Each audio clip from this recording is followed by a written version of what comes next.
कभी Kolkata stock exchange Bharat का गर्व हुआ करता था। हजारों ट्रेडर, लाखों निवेशक, हर दिन करोड़ों का कारोबार। लेकिन फिर आया एक आदमी जिसने सिर्फ अपने लालच से पूरे एक्सचेंज को घुटनों पर ला दिया।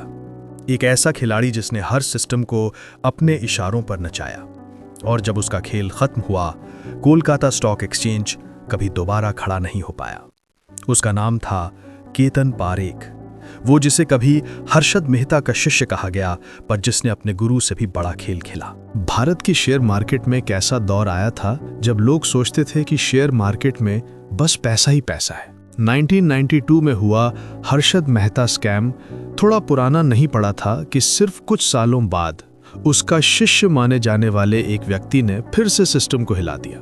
उसका नाम था केतन पारेख, एक ऐसा नाम जो भारत की वित्तीय इतिहास में हमेशा के लिए लिखा गया। केतन पारेख का जन्म 1963 में मुंबई में एक गुजराती जैन परिवार में हुआ।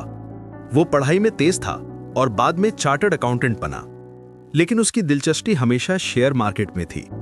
1990 के दौरान पारेख ने काम करना शुरू किया हर्षद मेहता के साथ, जिसे लोग big bull of Dalal street कहते थे। हर्षद उसे फाइनेंशियल मार्केट्स के हर ट्रिक सिखाता था, कैसे बैंक मनी को रोटेट करना, कैसे लिक्विडिटी क्रिएट करना, कैसे मार्केट सेंटिमेंट को कंट्रोल करना। केतन कहता था कि हर्षद मेरे मेंटोर थे, उन्होंने मुझे मार्केट को पढ़ना सिखाया। हर्षद के स्कैम के बाद जब वो गिर गया तो केतन ने उस गलती से सीखा कि कैसे वही चीज करनी है पर कानून को पकड़ में ना आने देना। हर्षद मेहता के नेटवर्क से केतन पारेख को बहुत से बैंकर्स, ब्रोकर्स और कॉर्पोरेट लोगों से पहचान मिल गई थी। उसी नेटवर्क से उसने अपनी पहली कमाई शुरू की। वो छोटी छोटी कंपनियों में अर्ली इन्वेस्टर बनता, फिर अपने कनेक्शन से उनकी शेयर कीमत बढ़वाता और प्रॉफिट बुक कर लेता। धीरे धीरे उसने इतना प्रॉफिट कमाया कि वो खुद एक इंडिपेंडेंट ब्रोकर हाउस खोल सका। नाम था NH सिक्योरिटीज। यहीं से उसकी असल जर्नी शुरू हुई। केतन ने हर्षद की ट्रिक्स को मॉडर्नाइज कर दिया। जहां हर्षद ने पब्लिक सेक्टर बैंक्स के थ्रू मनी पंप किया था, वहीं केतन ने प्राइवेट बैंक्स और कोऑपरेटिव बैंक्स का नेटवर्क बनाया। उसने बैंक मनी, मार्केट मनी का एक नया साइकिल क्रिएट किया। कर्ज लेना, उससे शेयर खरीदना, फिर उन शेयर्स की कीमत बढ़ाकर उन्हें सिक्योरिटी प्लेज करके और लोन ले लेना, यानी एक लूप। यह सिस्टम हर्षद के 1992 वाले मॉडल जैसा था, बस थोड़ा ज्यादा स्मार्ट और टेक सैवी। पारेख ने 10 कंपनियां चुनी जिन्हें K10 स्टॉक्स कहा गया, जैसे जी टेलीफिल्म्स, HFCL, ग्लोबल टेले, पेंटा मीडिया, सिल्वर लाइन आदि। इन कंपनियों की लिक्विडिटी कम थी, मतलब थोड़ा पैसा लगाकर भी उनकी कीमत बढ़ाई जा सकती थी। पारेख ने अपने नेटवर्क से इन स्टॉक्स की खरीदारी शुरू की, मीडिया में बज़ फैलाया कि ये फ्यूचर कंपनीज हैं और लोगों को इन्फ्लुएंस किया इनमें निवेश करने के लिए। धीरे धीरे ये शेयर्स 10 गुना तक चले गए। पारेख के लिए ये बन गए ATM मशीन्स। असल में ये उछाल कृत्रिम था। पारेख में ब्रोकर्स का एक रिंग बनाया था जो आपस में शेयर खरीदते बेचते रहते। मीडिया देखता कि इन कंपनीज में एक्टिविटी बढ़ रही है और लोग भीड़ में शामिल हो जाते। इसी को कहा गया सर्कुलर ट्रेडिंग लूप। हर ट्रांजैक्शन में पारेख का कंट्रोल था। यह बन गया एक परफेक्ट इल्यूजन, जैसे किसी माया जाल में हर कदम पारेख का निशान था। साल 1999 में भारत में .com कंपनीज का बूम आ रहा था। हर कोई टेक और मीडिया स्टॉक्स खरीद रहा था। पारेख ने इसी ट्रेंड को एक्सप्लॉइट किया। उसने अपने K10 स्टॉक्स को न्यू इकोनॉमी कंपनीज बताया। सेंसेक्स ऊपर जा रहा था, हर कोई प्रॉफिट में था। पारेख के लिए यह सपनों का समय था। वो टीवी पर मार्केट एक्सपर्ट के रूप में आ रहा था, मीडिया में उसके इंटरव्यू छप रहे थे, पर किसी को पता ना था कि यह सक्सेस स्टोरी एक टाइम बॉम्ब है। 2001 का बजट आया, कुछ पॉलिसी परिवर्तन हुए और ग्लोबल मार्केट गिरने लगा। निवेशकों का भरोसा डगमगाया और सबसे पहले गिरावट आई K10 स्टॉक्स में।